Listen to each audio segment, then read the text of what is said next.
अस्सलाम व्यूअर्स, मैं हूं आपका होस्ट जरार रिजवी। प्रोग्राम फिल्मी जहां लेकर हाजिर हुआ हूं। मेरी कोशिश है कि पाकिस्तान फिल्म इंडस्ट्री फिर से तरक्की करे। फिल्में तो आप लोगों ने बहुत देखी हैं, मगर फिल्म अब शुरू होगी।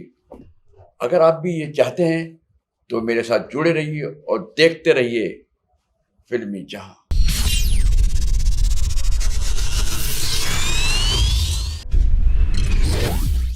अस्सलाम व्यूअर्स, पाकिस्तान फिल्म इंडस्ट्री को बनाने में और उसकी बर्बादी में बहुत से लोग शामिल हैं, लेकिन दो बड़ी शख्सियात ऐसी है जिनका जिक्र ज़रूरी है। उनमें से एक कि फिल्मों की वजह से फिल्म स्टूडियो तामीर हुए और आबाद हुए, ये हैं लाला सऊदी, जो पाकिस्तान के पहले सुपरस्टार थे। चाहे वो उर्दू फिल्में हों या चाहे पंजाबी फिल्में, दोनों के वो सुपरस्टार हीरो थे, जिन्होंने पाकिस्तान फिल्म इंडस्ट्री की बुनियादी मजबूत से मजबूत तरीन करने में कलीदी किरदार अदा किया। दुपट्टा, सस्ती, बागी, करतार सिंह, अनारकली, अजब खान, आखिरी निशान, छोटी बेगम, माँ पुत्र, फरंगी और ऐसी बेशुमार मयारी और खूबसूरत फिल्मों में उनके कैरेक्टर पर मौजूद है। उनकी फिल्म यक्के वाली से बारी स्टूडियो बना था। दुल्हा भट्टी की कामयाबी से लाला सऊदी की फिल्म से एवेन्यू स्टूडियो बना था और बागी की कामयाबी से एएम स्टूडियो बना था। ये कहना गलत ना होगा कि लाला सऊदी की फिल्मों की वजह से फिल्म स्टूडियो बने और आबाद हुए, जबकि दूसरी तरफ सुल्तान राय, जिन्होंने क्वालिटी के बजाय क्वांटिटी को फोकियत दी, उन्होंने बेवक्त बेतहाशा पंजाबी फिल्मों में काम किया, कभी कभी उर्दू भी फिल्म पकड़ ली और मुसलसल करते रहे। ना कभी सुल्तान राय ने स्टोरी देखी, ना स्क्रिप्ट पढ़ने की जरूरत महसूस की। उन्हें पहले से मालूम हुआ करता था कि उन्होंने करना क्या है, बोलना क्या है। उन्हें ज़बानी हर फिल्म के डायलॉग याद थे। पिछली फिल्म के सेट पर जो करके आए थे उनको वो भी याद होता था और अगली फिल्म में जो काम करना होता था उनको वो भी याद होता था। सुल्तान राय को शूटिंग के बाद अपने मुकालमों की फिक्र कभी होती ही नहीं थी। वो उन्हें ज़बानी याद थे। वो सिर्फ एक नज़र कागज़ पर डालते थे असिस्टेंट से लेके और उसे वापस कर देते थे। उन्हें फिक्र अपनी साथी अदाकारों की होती थी। वो उनसे पूछते थे, हाँ भाई अपनी लाइनें याद है तुम्हें? वो कहते जी। तो कहते क्योंकि कोई रीटेक भी साथी अदाकारों से हुआ करती थी। सुल्तान राय साहब की वजह से रीटेक भी नहीं हुआ करती थी, ये भी कमाल है उनका। दूसरे अदाकारों की तरह सुल्तान राय फिल्म साइन करने से पहले कहानी का स्क्रिप्ट वगैरह बिल्कुल नहीं पढ़ते थे। उनके पास फुर्सत ही नहीं होती थी कि वो स्क्रिप्ट पढ़ते। जो कहानी सुनते वही कपड़े पहने, वही विग और मूछें लगाए, एक फिल्म की छोटी से दूसरी फिल्म की लोकेशन पर पहुंच जाते थे और तीसरी फिल्म पर उनको लेने के लिए पहले से एक आदमी इंतज़ार में खड़ा होता था। और इन सब फिल्मों में तकरीबन एक ही स्टोरी हुआ करती थी। फिल्मों के एक जैसे ही नाम हुआ करते थे, मसलन फलाना गुजर, फलाना बदमाश, जर्दा खड़ाक और बास औकात तो कई पुरानी क्लासिकल यादगार मशहूर फिल्मों के नाम दूसरी मतलब बल्कि तीन बार ऐसी घटिया फिल्मों के नाम रख दिए जाते थे जिनका ना कोई सर ना कोई पैर। फिल्म देखने वालों को बेवकूफ़ बनाने की पूरी कोशिश की जाती थी। फैमिलीज और पढ़ा लिखा तबका तो ऐसे सरमाओं के सामने से भी नहीं गुजरता था जहाँ ये फिल्में लगी होती थी। ऐसी बेकार और यकसानियत का शिकार हर फिल्म में तकरीबन हर अदाकार के सर पर विगों के बड़े टोकरे रखे नजर आते थे।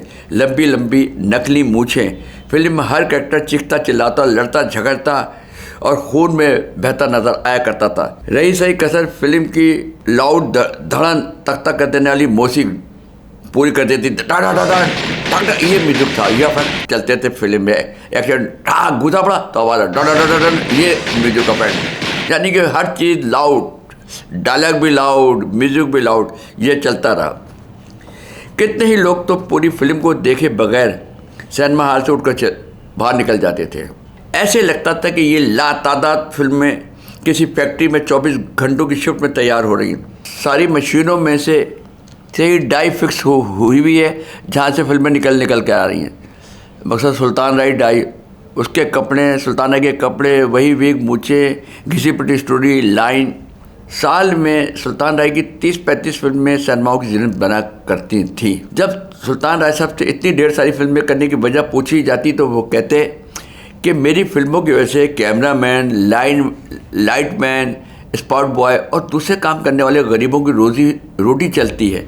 हो सकता है उनकी ये बात सही हो, क्योंकि नजी ज़िंदगी में वो एक बहुत ही नेक इंसान थे, हाजी थे, नमाजी थे, परहेजगार थे। लेकिन शायद उस वक्त उनको अंदाज़ा नहीं था कि उनकी ये अनगिनत और बेमकसद फिल्मों की वजह से फिल्म इंडस्ट्री में काम करने वाले हमेशा के लिए बेरोज़गार हो जाएंगे। दुनिया में कोई भी एक एक्टर ऐसा नहीं है जिसने 750, 750 के करीब फिल्में की हों। और पाकिस्तान के अलावा दुनिया में कोई भी एक ऐसा मुल्क नहीं है जिसकी फिल्म इंडस्ट्री का ऐसा बड़ा गर्क हुआ हो जैसा हमारा हुआ है और हो गया है। सुल्तान राय की मौत के बाद भी इसी किस्म की बेमायनी और फजूल फिल्में बनाने वाले बाज नहीं आए और बेतुकी पंजाबी फिल्मों का सिलसिला जारी रखने की कोशिश की गई। और इस मकसद के लिए शान, मुमराना, सऊद, बाबर अली और कुछ दूसरे अदाकारों में सुल्तान राय को ढूंढने की कोशिश की गई और उनके सरों पर भी विगों के बड़े बड़े टोकरे सजाए गए, लंबी लंबी मूछें चिपकाई गईं, धोती कुर्ता बनाकर हाथ में सुल्तान राय की तरह डांग और गंडासा पकड़ाए गए, कलाशिंकोव पकड़ाए गए। लेकिन फिल्म शायकीन ने इन सबको यकसर मुस्तरद कर दिया। अगर हमारे फिल्मसाज व हदायतकार, राइटर और अदाकार फिल्मों की तादाद के बजाय मेयार पर तवज्जो देते तो आज सूरत हाल कुछ और होती। पंजाबी फिल्मों की जो सुल्तान राय साहब की वजह से ये हुआ कि हर आदमी पंजाबी फिल्म बनाने लगा और उर्दू फिल्में आपकी ख़त्म होती चली गई। जब तक उर्दू साथ साथ बन रही थी ना, पंजाबी फिल्में कम थी, उर्दू ज़्यादा थी, तो आपकी नेपाल, बांग्लादेश, श्रीलंका और तुर्की वहाँ भी को प्रोडक्शन हो रही तो जा रही थी। मगर जब फिल्में ज़्यादा पंजाबी बनने लगी और उर्दू आहिस्ता आहिस्ता ख़त्म हो गई तो आपसे ये चारों सर्किट भी ख़त्म हो गए और मिडिल ईस्ट का भी सर्किट ख़त्म हो गया। उसके बाद आपकी उर्दू फिल्म अगर कोई बनती थी तो वो कराची में लगती थी, मुश्किल से पंजाब में लगती थी, और पंजाबी जो फिल्म बन रही थी वो सिर्फ पंजाब में लगती थी या कराची के एक आध सिनेमा में। फ्रंटियर भी आपका चला गया और बलूचिस्तान भी चला गया। इस तरह से आपकी अपनी फिल्मों के चारों सूबों से जो चलने वाली फिल्में थी वो ख़त्म हो गई और पाकिस्तान इंडस्ट्री तबाह व बर्बाद हो गई। क्या ख्याल है आपका?